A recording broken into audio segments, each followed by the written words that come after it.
Baik saudara-saudara, salam kemerdekaannya sudah Bu Christine. Ya, kalau tahu gitu tadi saya pakai merah putih juga Bu. Sayangnya enggak tahu ya.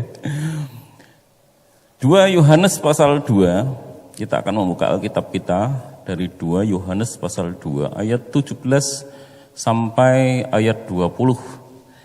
Nah, ini saudara-saudaraku ada kecanduan, tetapi kecanduan pengajaran ya, pengajaran yang tidak benar. Itu segala sesuatu yang tidak benar memang bisa membuat candu ya. Bahkan kemarin saya bilang Tuhan menciptakan anggur itu baik. Ketika Tuhan menciptakan anggur itu baik, difermentasi orang menyalahgunakan untuk mabuk. Tuhan menciptakan seks itu suci, kudus, baik, tapi orang menyalahgunakan jadi tidak baik. Ya. Sebenarnya semua baik, ciptaan Tuhan. Ya. Termasuk firman Tuhan itu sebenarnya baik.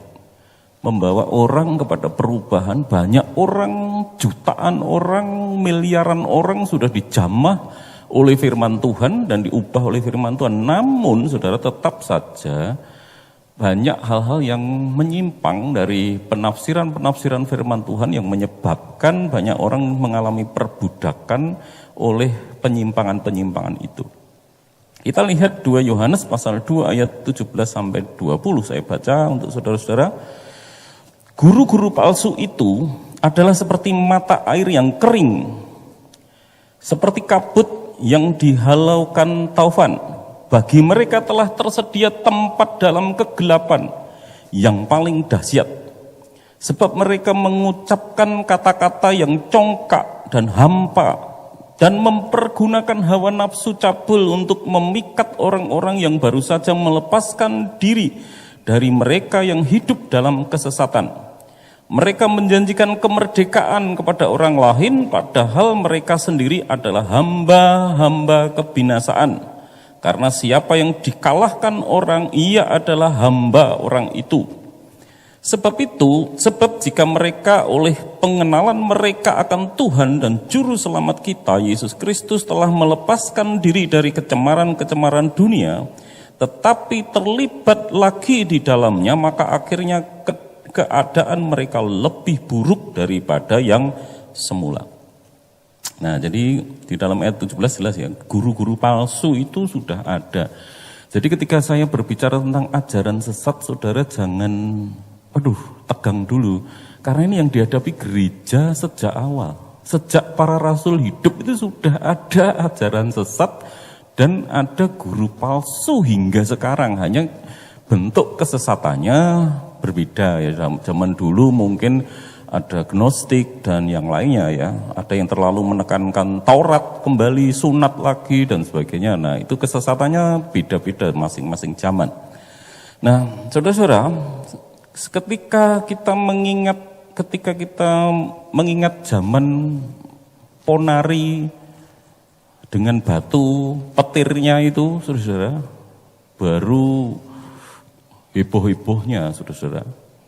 Kita tertawa ya.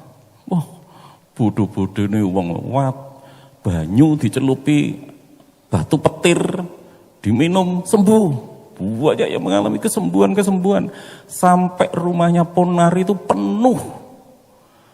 Orang pengen mendapat celupan batu petir itu saudara-saudara, yang katanya ampuh. Kita tertawa ya. Bahkan yang paling konyol lagi, saudara-saudara yang dikasih Tuhan, orang-orang itu karena sulit ketemu ponari, akhirnya ketika ponari mandi, air yang bekas sisa mandi itu disedok, dibawa pulang dan diminum, dan diyakini itu bisa menyembuhkan. Kita tambah tertawa lagi. Itu versi dunianya saudara-saudara ya. Versi dunianya adalah ponari yang konyol. Tapi kok ada yang sembuh? Pertanyaannya kan selalu gitu. Saya selalu memberi penjelasan saudara, karena ini menyangkut dunia bawah sadar, hipnoterapi yang saya geluti. Kalau di dalam kalangan dunia hipnoterapi, sugesti itu seperti gunung es loh saudara. Kekuatannya gede sekali. Jujur saja hari ini saya dimintai, terakhir permintaan dari Papua, saya untuk mensugesti teman saya sampai telepon dari Papua, dari Nganjuk, pedagang pecel minta disugesti. Saya sendiri tapi saya lagi males nerapi, karena nerapi itu jujur aja butuh waktu, butuh tenaga. Permintaan banyak sebenarnya, saudara, permintaan itu. Nah, sesungguhnya orang-orang yang mengalami kesembuhan-kesembuhan dengan batu konyol itu sesungguhnya adalah tipe-tipe sugestible. Aku sembuh, minum glek sembuh. Ampuh. Nek saya makanya ketawa. Kalau di area versi rohani Kristen, saudara, ya, minyak urapan loh. Pak Tri, apakah Pak Tri anti kesembuhan ilahi? Sekali lagi saudara-saudara, ya, saya mengalami kesembuhan ilahi banyak kali, mujizat banyak kali. Sembuh dengan minyak urapan pasti ada. Saya tegaskan dulu, pasti ada. Tetapi ketika minyak urapan itu sudah dijadikan metode tetap, bahkan dijual, botol kecil 20.000. Nah, kalau saudara mungkin pengen lebih terjamin, pengen coba beli 1 liter sekalian ya. Nah, beli 1 liter, nanti coba apakah rambut saya mulai botak ini diolesi minyak bisa tumbuh lagi. Atau yang beli 1 liter, nanti lele saudara goreng bisa hidup lagi. Atau lele digoreng tanpa dibumbui tiba-tiba menjadi enak karena dibumbui, digoreng dengan minyak urapan. Nah, saudara-saudara, yang jelas Alkitab itu Tuhan menyembuhkan itu tidak pernah pakai metode tetap. Suatu kali Yesus menyembuhkan orang dengan ludah. Suatu kali Yesus menghardik. Suatu kali Yesus menjamah. Suatu kali Yesus hanya bicara. Nah, tetapi kalau sampai sudah pakai minyak, kemudian dijual, nah ini nanti ada namanya pengusaha-pengusaha minyak urapan. Tidak beda dengan ponari, ya, saudara-saudaraku yang dikasih. Sama-sama konyolnya, saudara-saudara. Ya, sekali lagi, Paulus pakai sapu tangan, tetapi itu tidak terus-menerus. Kalau gitu harus pakai sapu tangan terus, enggak juga. Tidak seperti itu, ya. Makanya itu perlu hikmat Tuhan, perlu pimpinan Roh Kudus sesungguhnya, bukan dijadikan metode tetap seperti itu. Ya. Nah, saudaraku yang dikasihi Tuhan, Bolan dan Neftrik berkata demikian, saudara-saudara.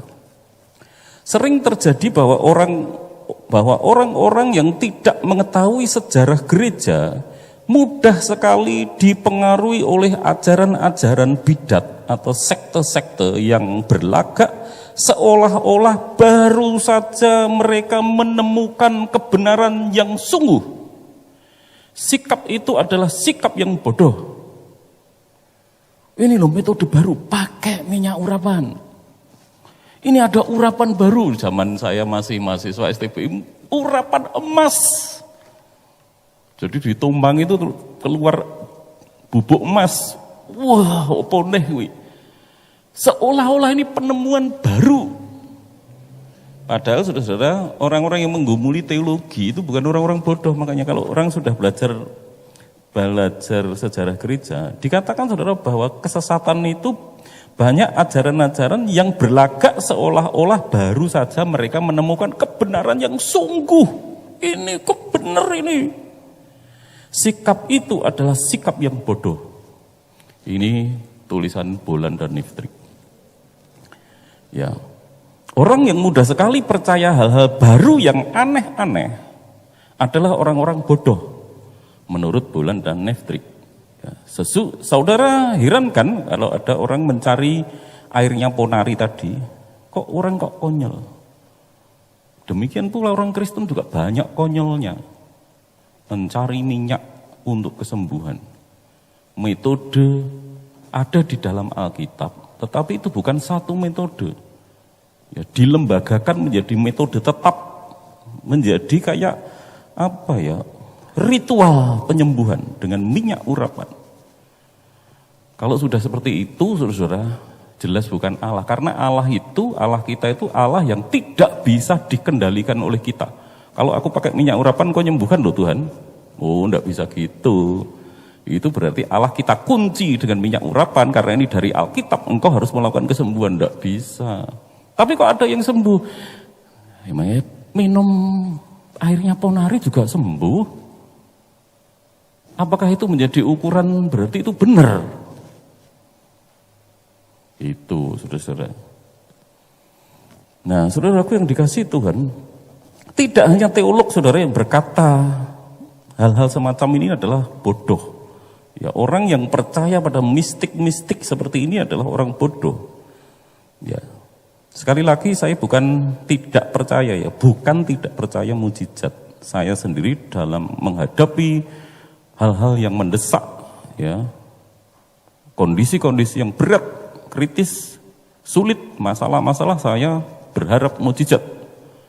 Tetapi saya paham betul bahwa Tuhan saya yang saya layani, Tuhan yang saya kenal itu adalah Tuhan yang tidak bisa saya kendalikan. Dia Tuhan yang berdaulat. Saya yang harus memahami Dia. Saya mempercayai Dia, saya boleh diizinkan Tuhan berdoa dan saya berdoa mempercayai Dia. Saya berharap. Ya kayak sembuh itu saya berharap. Tapi sembuh benar atau enggak, saya tidak tahu. Saya berdoa, saya meminta, saya menerapkan pujian penyembahan, itu yang saya tahu. Tetapi saya tahu jawaban Tuhan itu selalu tidak simpel. Ya. Tetapi Tuhan tetap melakukan mujizat-mujizat. Ya. Ambrose Bierce, seorang jurnalis dan penulis dari Amerika Serikat, berkata demikian, saudara. Seorang ahli nujum, ya, seorang yang pada umumnya adalah seorang wanita, banyak wanita yang praktek gitu ya, yang memiliki kemampuan untuk melihat sesuatu yang tidak terlihat oleh pelanggannya. Pelanggannya itu adalah seorang yang bodoh. Jadi orang-orang yang senang mistik-mistik itu dikatakan, selalu ada orang tanya, ini masa depanku gimana? Jodohku siapa? Apa yang harus saya lakukan supaya bisnisku survive? Wow, dia baca mantra-mantra. Terus dikatakan saudara oleh jurnalis ini, yang datang itu adalah orang bodoh. Kalau kemarin ada orang tanya, anak tanya, Pak Tri, kalau ramalan bintang itu namanya Aries, Scorpio, itu benar apa enggak sih? Martin Luther pernah jawab loh saudara. Kadang-kadang saya heran, Martin Luther, pencetus reformasi gereja itu pernah jawab soal apa ini astrologi ya, perbintangan itu, bintang-bintang Aries itu. Jawaban Martin Luther apa saudara? Esau dan Yakub itu kembar, lahir pada hari yang sama. Tetapi mestinya bintangnya sama. Ya, kalau bintangnya sama, nasibnya mesti sama. Tetapi ternyata Yakub dan Esau beda. Nggak usah diuraikan lagi. Ini lahirnya bareng karena kembar, ya. Tetapi beda hasilnya. Ya. Padahal mestinya bintangnya sama. Nah, saudaraku yang dikasihi Tuhan, rata-rata mereka tidak suka teologi karena mereka datang ke gereja untuk mencari apa? Pengalaman yang wow. Gereja-gereja yang heboh, saudara, jemaatnya ribuan. Pengkhotbah yang heboh seperti ini bisa mencari hal-hal baru, menjual, istilah saya, menjual hal-hal baru, entah cara berkhotbah, entah cara kesembuhannya, entah apanya nanti, urapannya, pokoknya baru sing aneh-aneh saja lah. Dari cari di Alkitab, kemudian ini saya dapat rema katanya gitu ya, supaya melakukan ini dan banyak yang disembuhkan.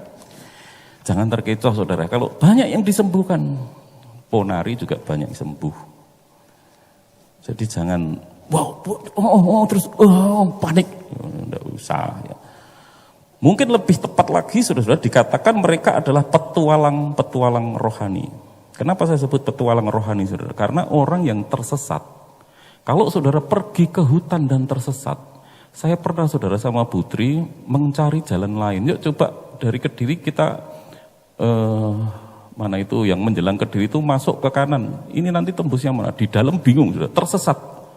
Apa yang kami lakukan ketika tersesat? Kita anggap, waduh, enggak ngerti jalannya. Wis coba ke sana, coba ke sana. Sekalian petualangan. Jadi orang-orang sesat itu tetap asik. Karena apa? Itu petualangan rohani. Kalau saudara mendengar ajaran-ajaran yang sehat, itu ajarannya gitu-gitu aja.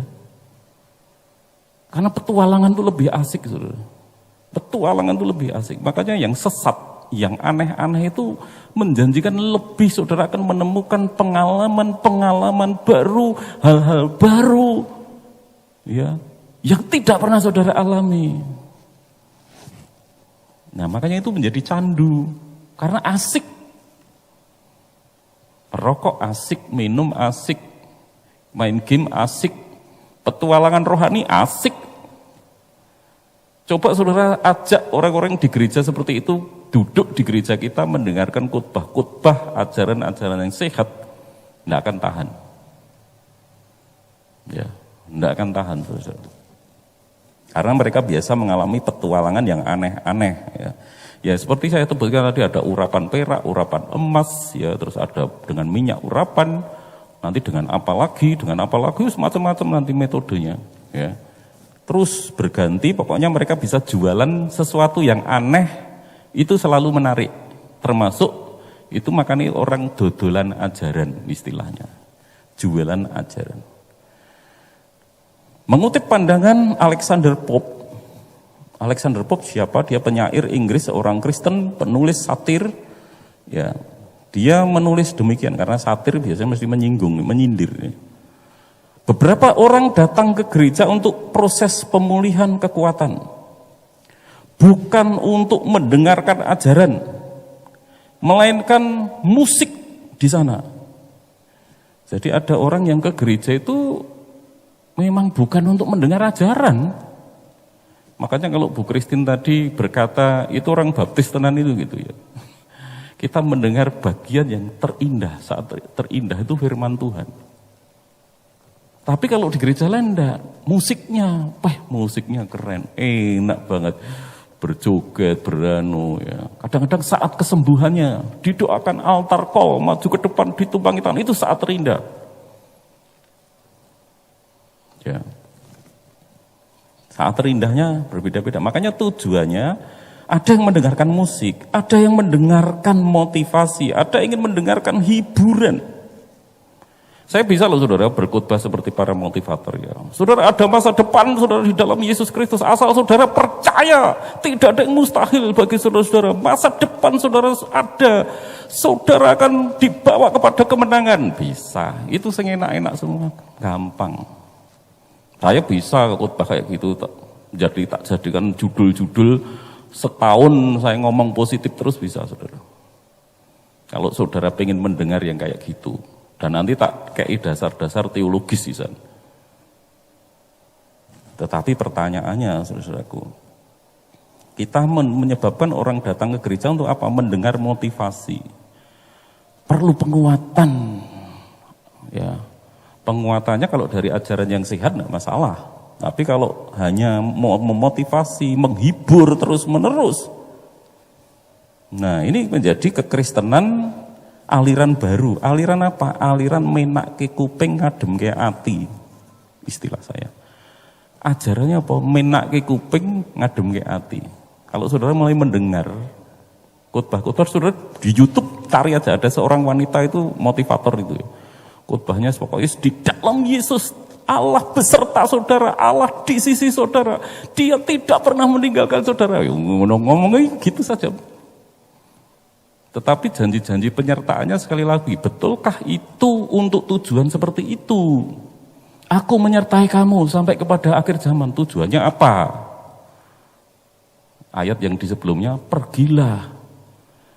Jadikanlah semua muridku dan ketahuilah aku menyertai. Menyertainya itu bukan karena kita ada masalah disertai. Tidak, pergilah jadikanlah semua bangsa muridku.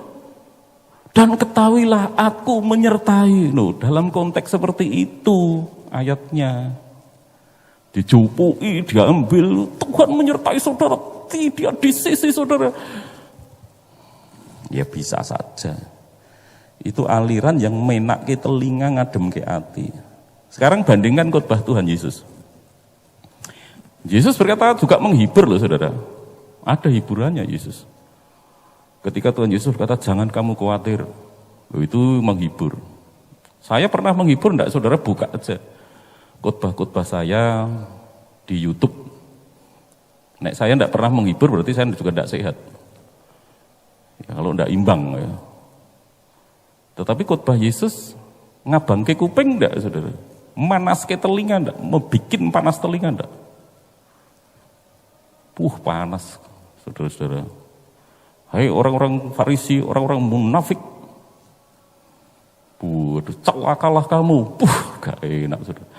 Kamu mengikuti aku karena roti ya? Gak enak perkataan Tuhan Yesus. Stefanus berkhotbah saudara. Lihat di Kisah Para Rasul 7. Ketika Stefanus berkhotbah, orang-orang Farisi tidak kuat telinga, menutup telinga, panas kupingnya. Firman Tuhan yang benar itu gitu loh. Seringkali bikin panas telinga. Bikin saudara tidak nyaman. Makanya Stefanus langsung dirajam, dilempari dengan batu karena tidak tahan mereka mendengar. Stefanus rajam dengan batu. Ini orang yang dipenuhi Roh Kudus berkhotbah. Yohanes Pembaptis ketika muncul berkhotbah, "Hei kamu keturunan ular beludak." Ngabangke kuping saudara. Tapi pengkhotbah sekarang sudah cari di YouTube. Tuhan di sisi saudara. Saudara akan dijadikan kepala, bukan ekor. Wes sing penak, wis pokoknya. Yo kadang-kadang ngeritik sedikit. Saudara harus belajar mempercayai. Kritikannya itu masih positif. Padahal nabi-nabi yang benar, saudara. Bikin telinga merah. Itu nabi yang benar. Tapi memang ya juga harus memberi kekuatan. Ya, tetapi ajaran Yesus, saudara, Yesus ketika marah di bait Allah itu memporak-porandakan, menunggang balikkan meja-meja, mencambui orang-orang yang berjual beli di situ. Keras banget itu. Ini orang ini nabi apa bukan sih kok kayak gini? Makanya orang-orang berteriak, salibkan dia, salibkan dia. Ya. Tapi kalau pengkhotbah sekarang saya bertanya, ada enggak yang rajam, ditimpuki batu? Stefanus berkhotbah ditimpuki batu. Kalau pengkhotbah sekarang ditepuk tangani, bukan ditimpuki batu. Amin saudara, amin, puji Tuhan, haleluya. Tepuk tangan, haleluya, haleluya, amin. Karena menghibur. Yesus tidak pernah ditepuk tangani loh saudara. Stefanus tidak ditepuk tangani, ditimpuki batu ya. Sampai mati. Itu pengkhotbah yang dipenuhi Roh Kudus. Tapi memang sekarang kesesatan, kecanduan. Saudara coba ajari orang-orang yang suka mendengar khotbah gitu. Saudara ajak mendengar yang sehat. Lihat nanti saudara akan dimusuhi. Tidak bisa, itu sudah kecanduan. Kecanduan biasa enak-enakan kayak makan manis. Ya sudah biasa makan manis, kemudian saudara ajari makan pare yang pahit, marah saudara. Bisa ngamuk, betul-betul. Oleh karena itu saudara, kalau ajaran sesat itu enak. Ajaran sesat itu membuat orang kecanduan. Ya. Seperti orang yang main game, ketika saudara suruh berhenti, mereka akan ngamuk. Ketika anak main kecanduan HP, saudara minta HP-nya bisa direbut, dibanting sama anak itu. Marah sekali dia kalau suruh berhenti. Tapi sebaliknya saudara, kalau saudara biasa mendengar ajaran yang sehat, kemudian saudara mendengar gitu, saudara santai saja, karena itu ajaran yang ringan. Nggak masalah, saudara mendengar ajaran-ajaran gitu nyaman aja. Nggak masalah, karena saudara biasa mendengar ajaran yang disebut makanan keras oleh Paulus. Nah, mengapa ajaran sesat itu dapat memperbudak? Ini pertanyaannya. Tema di poster ya, kesesatan membelenggu, kebenaran memerdekakan. Kita nanti akan melihat itu ya. Kenapa kok ajaran sesat itu bisa membelenggu kita, memperbudak kita. Ayat 17, guru-guru palsu itu adalah seperti mata air. Sampai di situ dulu. Guru palsu itu seperti mata air loh saudara. Tapi belakangnya ada lanjutannya, mata air yang kering. Tapi mata air. Tuh, mata air itu segar. Siapa yang tidak senang melihat air keluar ngetuk, biur. Biasanya kita senang melihat mata air. Orang mendatangi mata air, tapi yang kering. Akhirnya kering, kering. Karena itu palsu, saudara-saudara. Seperti kabut. Kabut itu biasanya sejuk. Kalau muncul kabut itu biasanya saya membayangkan Malang, Batu, berkabut, sejuk sekali, menyenangkan, ini menyejukkan hati. Dikatakan di situ seperti kabut yang dihalau taufan, tapi sesungguhnya walaupun menyejukkan. Saya itu sering bertanya saudara, kamu berada di gereja kemakmuran. Pertanyaanku, apakah kemudian hidupmu makmur? Ya, itu pertanyaan saya gitu. Sekian tahun kamu mendengarkan itu, kamu mengaminkan, kamu bersorak, tapi apakah kemudian hidupmu berubah karena itu? Yang berubah pendetanya, pengkhotbahnya. Karena banyak yang mendengarkan, banyak pemasukan. Saudara-saudaraku yang dikasihi Tuhan. Dalam ayat ini saudara, ajaran sesat itu seperti mata air, seperti kabut. Ya. Pendek kata, ajaran sesat itu menyegarkan dan menyenangkan. Oleh karena itu, Thomas Jefferson, Presiden Amerika Serikat yang ketiga, termasuk pendiri Amerika, founding fathers-nya Amerika, pencetus deklarasi kemerdekaan, menulis ya, Amerika itu kan berdiri waktu itu berdasarkan Alkitab banget. Awal-awalnya Amerika berdiri itu sehingga menjadi negara yang kuat, diberkati Tuhan luar biasa. Karena benar-benar mendasarkan pada ajaran. Tulisan Thomas Jefferson demikian saudara, seandainya ajaran-ajaran Yesus selalu dikotbahkan dengan cara yang sama murninya dengan ketika ajaran-ajaran itu keluar dari bibir Yesus, apa yang terjadi? Seluruh dunia yang beradab tidak akan menjadi orang Kristen. Ini yang ngomong founding father-nya Amerika. Orang-orang yang benar-benar belajar firman Tuhan, orang Kristen tetapi juga negarawan, tidak main-main. Kalau firman Yesus itu diucapkan seperti pada saat firman itu keluar dari mulut Yesus, seluruh dunia tidak akan menjadi Kristen. Karena apa? Terlalu keras, terlalu menyakitkan, tidak membuat nyaman, menggelisahkan, seringkali membuat gelisah. Yesus bicara tentang neraka, ya, tentang neraka. Kalau kamu tidak pikul salib, aduh, nggak enak semua dibicarakan. Lebih banyak nggak enaknya daripada hiburannya. Itu yang terjadi saudara. Firman Tuhan yang asli itu seperti singa yang mengaum. Yesus itu digambarkan dialah singa dari Yehuda. Berarti suara Yesus itu seperti auman singa. Tapi auman singa itu oleh pengkhotbah sekarang dijinakkan menjadi meong. Suara kucing meong. Bukan gitu. Tapi sudah dibikin lembut, jadi meong. Sini. Padahal Yesus itu singa dari Yehuda. Dialah singa dari Yehuda.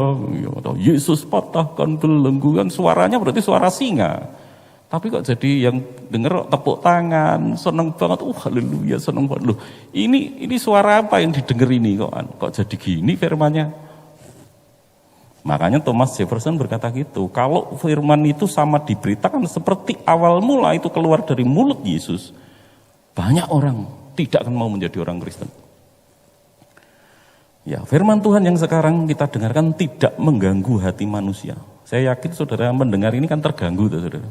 Firmannya mulai membuat gelisah. Nah, asli menurut Thomas Jefferson, sekarang ini banyak menghibur orang berdosa.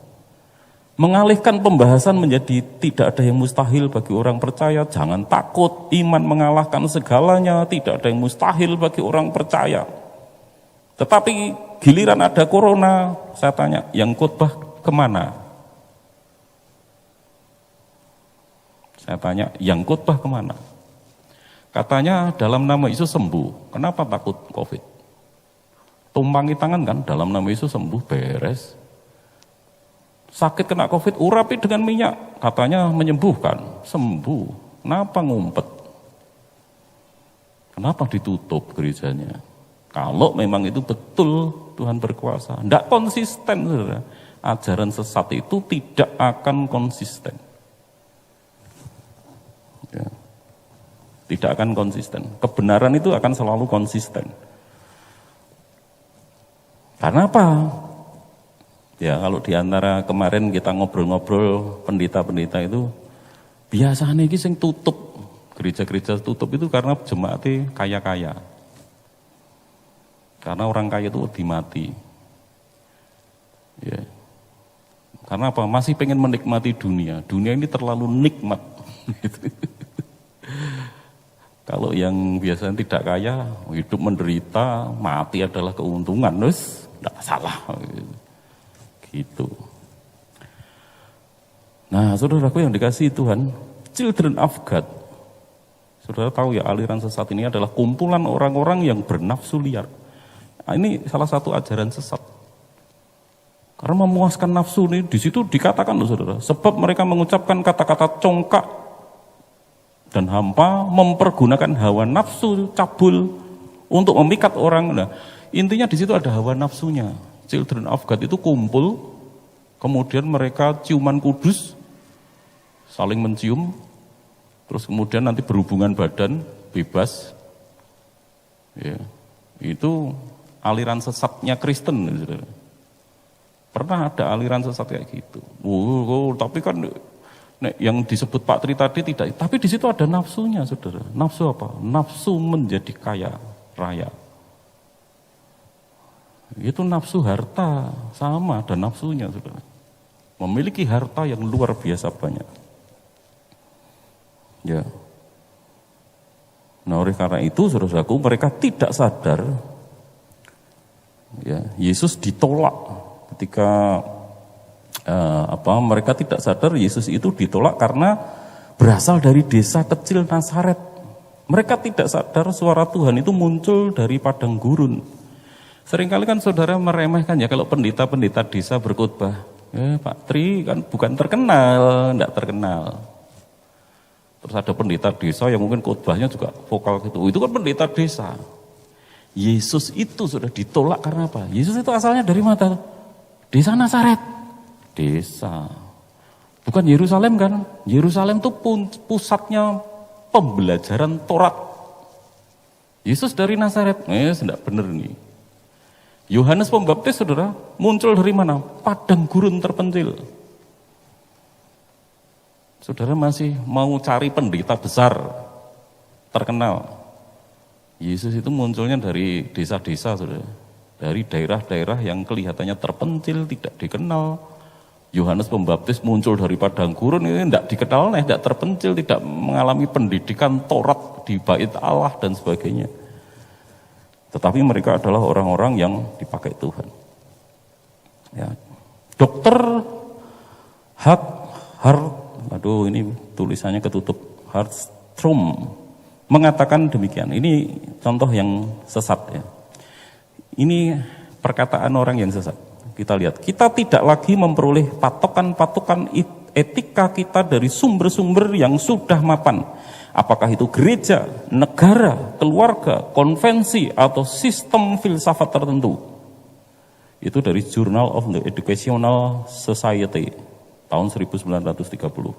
Kemudian penafsir Alkitab, kalau tidak salah Matthew Henry berkata, dewasa ini bangsa Amerika menghadapi suatu panen besar dari meningkatnya kejahatan dan kebrutalan. Karena apa? Mereka menyingkirkan Alkitab.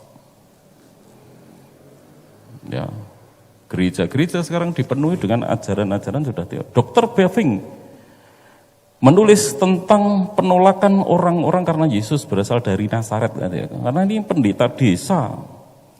Nazaret menolak Yesus. Mereka menginginkan Mesias lainnya. Mesias yang tidak menuntut mereka bertobat, tapi membebaskan mereka dari penderitaan fisik. Itu tulisan Dr. Bavinck. Intinya saudara, orang-orang Nazaret mencari Mesias yang membagi-bagikan BLT, bantuan langsung tunai. Orang-orang Kristen sekarang ini sama saja saudara, hanya ingin mendengar keindahan surga, suara dari surga. Dan tidak suka khotbah yang berbicara tentang dosa. Hanya ingin angin surga, tidak ingin dibahas tentang dosa. Makanya Amerika rusak sekarang, menuai badai, saudara-saudara. Saya pernah memperhatikan saudara-saudara orang-orang yang sedang jatuh cintrong, anak-anak muda yang berlainan iman.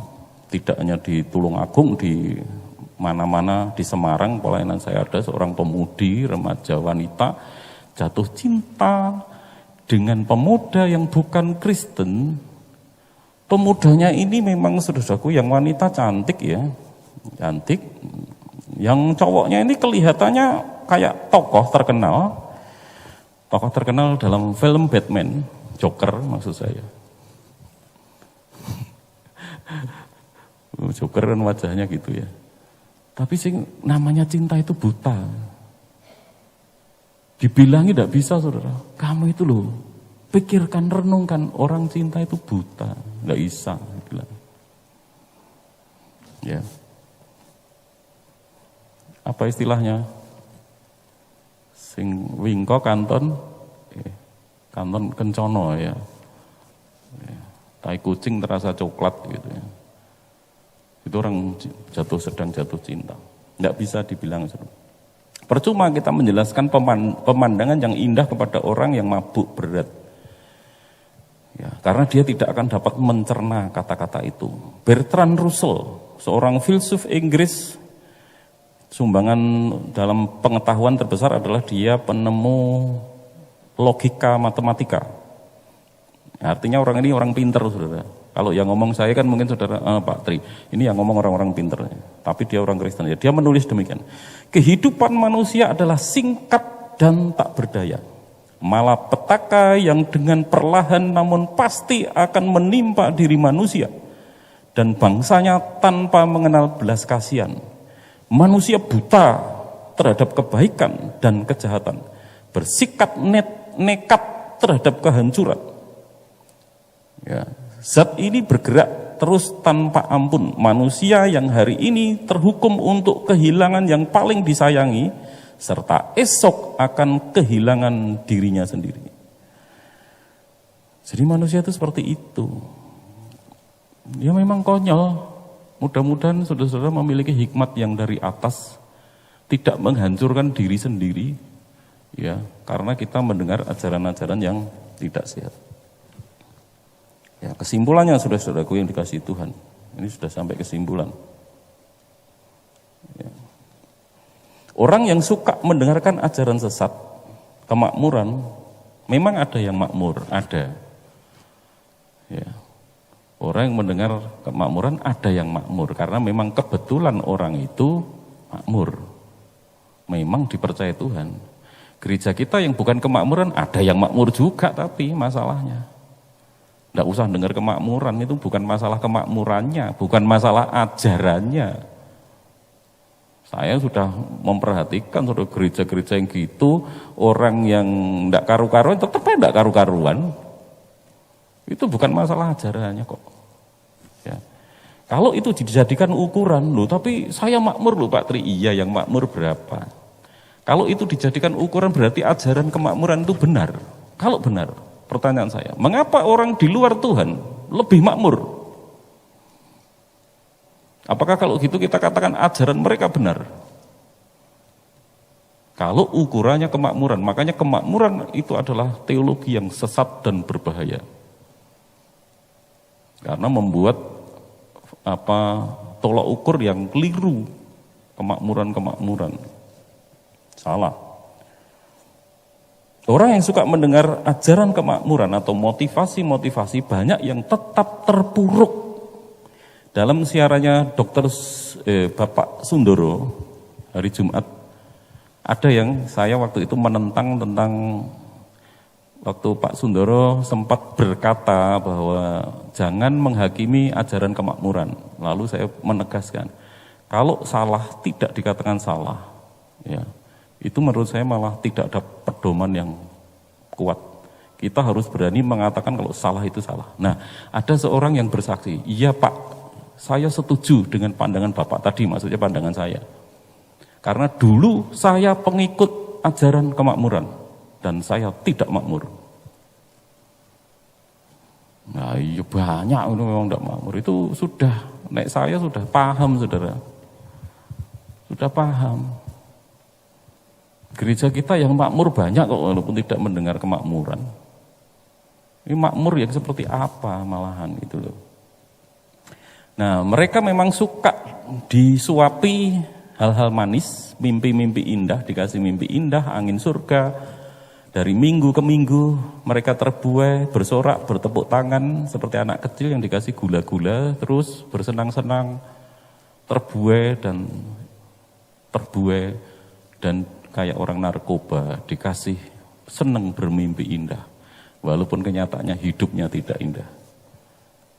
Kalau dia nanti terbangun baru sadar, iya ya keadaanku gini, nyapa aku mengikuti gereja yang tidak sehat ajarannya, mengulang-ulang kayak gitu saja. Padahal firman Tuhan yang benar-benar itu sangat seringkali menggelisahkan kita. Saudara tidak bisa tidur karena mendengar firman Tuhan, merenungkan firman Tuhan, dan dipaksa untuk mentaati firman Tuhan. Bersyukurlah saudara yang mendengar ajaran yang benar, karena ajaran yang sehat seringkali membuat telinga saudara panas.